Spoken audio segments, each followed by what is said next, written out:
سورت النور کی آیت نمبر 2 بہت تفصیل طلب ہے.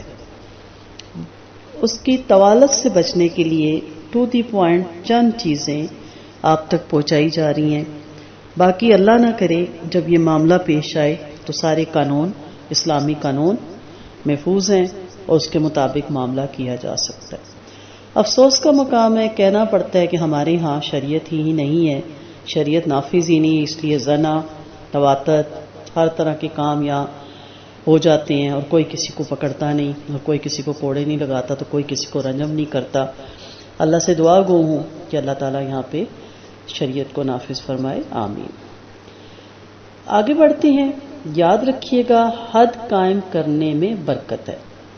سیدنا ابو ہریرہ رضی اللہ عنہ فرماتے ہیں کہ آپ صلی اللہ علیہ وسلم نے فرمایا، کسی ملک میں اسلامی قانون کا جاری ہونا وہاں کے لوگوں کے لیے 30 دن اور ایک دوسری روایت کے مطابق 40 دن بارش برسنے سے بہتر ہے.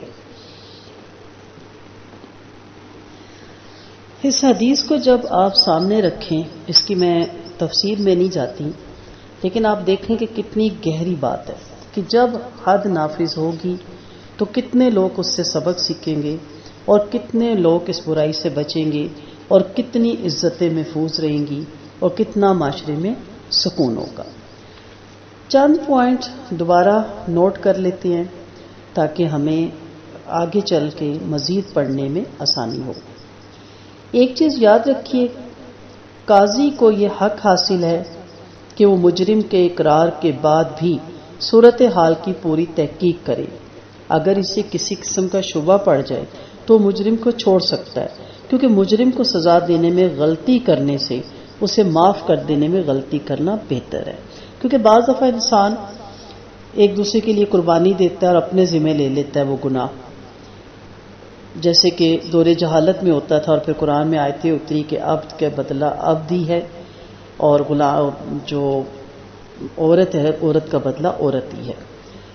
تو اس لیے کہا گیا کہ تحقیق پھر بھی کریں. اگر کوئی کھڑا ہو کے کہتا بھی ہے کہ میں نے یہ جرم کیا ہے، لیکن تحقیق لازماً کی جائے کہ یہ کسی پریشر میں یا کسی جذباتی بات میں آ کے تو نہیں اپنے سر پہ یہ سب لے رہا. پھر زنا کا جرم کسی قیمت پر قابل راضی نامہ نہیں ہے، نہ ہی مال و دولت یا توان سے کسی کی عصمت اور آبرو کی سودا بازی ہو سکتی ہے. اس میں کوارے ہیں تو کوڑے ہیں، میرڈ ہے تو رجم ہے.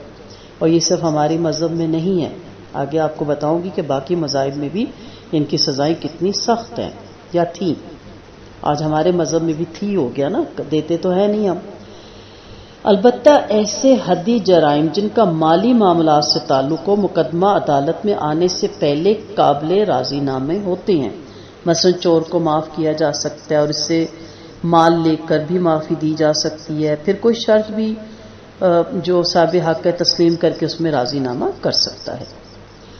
پھر مالی مقدمات میں اقبال جرم کرانے کے لیے ملزم کو قید تو کیا جا سکتا ہے، مگر اسے بدنی سزا نہیں دی جاتی. ہمارے یہاں تو اس قدر ظلم ہے کہ ایک لطیفہ بنا ہوا ہے کہ بکری کو بھی مارو گے تو وہ کہے گا میں ہی شیر تھا یا میں ہی ہاتھی تھا. یعنی نخون کھینچنا اور بہت کچھ اذیت ناک تکلیفیں دی جاتی ہیں کہ مجرم نہ بھی ہو تو کہتا ہے میں ہی مجرم، اور اگر وہ مجرم نہیں بھی تھا تو مجرم بن کے نکلتا ہے اور پھر وہ سارے معاشرے سے اس کا بدلہ لیتا ہے. آپ کو اچھی طرح یاد ہوگا وہ جو 100 بچوں کا قاتل تھا تو اس نے کیا بتایا تھا، یہی کہ اس کے ساتھ بہت برا سلوک کیا گیا تھا جس کی اس نے سزا معاشرے سے لی. استغفر اللہ. پھر مقدمہ عدالت میں آ جانے کے بعد مجرم کے حق میں سفارش کرنا گناہ کبیرہ ہے. یہ بھی حدیث آپ اچھی طرح جانتے ہیں، میں اس کی طوالت سے بچنے کے لیے اس کی ڈیٹیل میں نہیں جا رہی، اس لیے آپ نے یہ حدیثیں سنی ہوئی ہیں. پھر جرم ثابت ہو جانے کے بعد قاضی حد کی سزاؤں میں کوئی کمی بیشی کرنے کا مجاز نہیں ہے. ٹھیک ہے. قاضی اپنے علم کی بنا پر فیصلہ نہیں دے سکتا. فوجداری مقدمات میں قاضی اپنے علم کی بنا پر فیصلہ نہیں دے سکتا. ایسے فیصلے اسے شہادتوں کی بنیاد پر کرنے ہوں گے. پھر حد جاری ہونے کے بعد مجرم اس گناہ سے بالکل پاک صاف ہو جاتا ہے، لہٰذا اسے برے لفظوں سے قطعاً یاد نہیں کیا جائے گا. اور اگر جیسا کہ حدیث سے پتہ چلتا ہے کہ اگر اس کی ڈیتھ ہو جائے تو اس پہ جنازہ، یعنی رجم والے کی تو لازماً ڈیتھ ہے، لیکن کوڑے لگنے کی صورت میں بھی اگر ڈیتھ ہو جائے تو اس کا جنازہ پڑھا جائے گا اور اسے مسلمانوں کے قبرستان میں دفن کیا جائے گا۔ پھر زنا کا ایک فریق اگر اپنے گناہ کا اقرار کر لے تو قاضی اس سے یہ نہیں پوچھے گا کہ دوسرا فریق کون ہے، اگر اس پر وہ پردہ ڈال رہا ہے تو یہی بات اسلام کے مطابق ہے۔ نیز اسلامی قانون لوگوں کو سزا دینے کے لیے بے چین نہیں رہتا۔ اقرار کرنے والا فریق دوسرے فریق کا پتہ بتاتا ہے تو دوسرے فریق سے معلوم کیا جائے گا، اگر وہ بھی اقرار کر لے تو اس پر حد جاری ہو جائے گی، اور اگر انکار کر دے تو بچ جائے گا۔ البتہ بعض علماء کے نزدیک پتہ بتانے والے پر قذف کی حد بھی جاری ہوگی، لہٰذا یہ بات قاضی کی تحقیق اور ثوابدید پر منحصر ہے۔ حدود جاری کرنے والے معاشرے پر اللہ تعالیٰ کی بے شمار خیر و برکت کا نزول ہوتا ہے۔ اگر رجم کا مجرم اقرار کے بعد اپنے اقرار سے پھر جائے یا بھاگ کھڑا ہو تو اسے مزید سزا نہیں دی جائے گی۔ عورت سے اگر بالجبر زنا کیا گیا ہو تو اس پر حد جاری نہیں کی جائے گی۔ حدود کے علاوہ کسی مجرم کی تعزیر میں قاضی بدنی سزا 10 کوڑوں سے زیادہ دینے کا مجاز نہیں ہے۔ مزرجہ بالا احکامات اور ہدایت سے واضح طور پر یہ معلوم ہو جاتا ہے کہ اسلامی قانون اس تلاش میں نہیں رہتا کہ کوئی مجرم ملے تو اسے سزا دے ڈالی جائے، مگر اس کی ہر ممکن کوشش یہ ہوتی ہے کہ مجرم سزا سے بچ جائے۔ پہلے تو وہ مجرم کو خود ہدایت دیتا ہے کہ اپنا جرم کسی کو نہ بتائے بلکہ اللہ سے توبہ استغفار کرے، پھر معاشرے کے افراد کو ہدایت دیتا ہے کہ اگر کوئی شخص کسی کو جرم میں مبتلا دیکھ لے تو اس پر پردہ ڈالے اور کسی کے آگے بیان نہ کرے، پھر قاضی کو ہدایت دیتا ہے کہ مجرم کو سمجھائے اور توبہ استغفار کی تلقین کر کے اسے واپس بھیج دے۔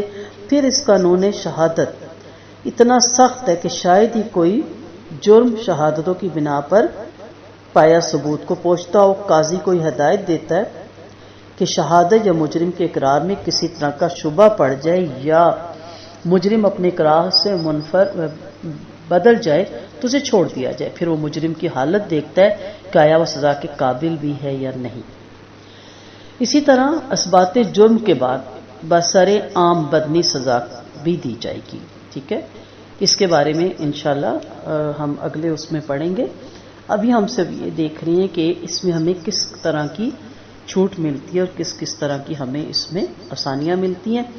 انشاءاللہ اگلے لیکچر میں ہم دیکھیں گے کہ اس کو سر عام سزا دینے کے لیے کیوں کہا گیا، کیونکہ اسی قرآن کی آیت میں یہ نا کہ چاہیے کہ ایک جماعت، سورۃ نور کی آیت نمبر 2 میں، کہ چاہیے کہ وَلْيَشْهَدْ عَذَابَهُمَا طَائِفَةٌ مِّنَ الْمُؤْمِنِينَ، بس چاہیے کہ ان دونوں کے عذاب کے وقت ایک جماعت مومنین کی وہاں پہ موجود رہی۔